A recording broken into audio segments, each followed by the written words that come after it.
Video viral di media sosial yang memperlihatkan seorang anggota polisi dikerumuni warga.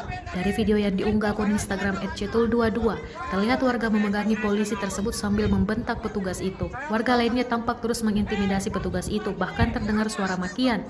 Pria berkemeja hitam kembali datang dengan memaki-maki petugas tersebut. Dalam video lainnya yang beredar, tampak pria berkemeja hitam yang memaki-maki polisi tertunduk dengan tangan di borgol. Tampak juga pria berkemeja itu mendapat 2 kali pukulan di wajah. Dalam video yang sama, pria berkemeja hitam meminta maaf kepada polisi atas apa yang telah dilakukan.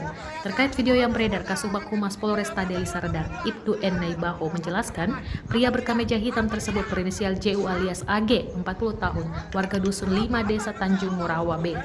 Dia ditangkap pada Rabu 6 Mei 2020 malam karena diduga melakukan pengancaman terhadap anggota Polsek Tanjung Morawa Aibda Rincon Manik, ujar Naibaho ketika dihubungi via telepon Kamis 7 Mei 2020.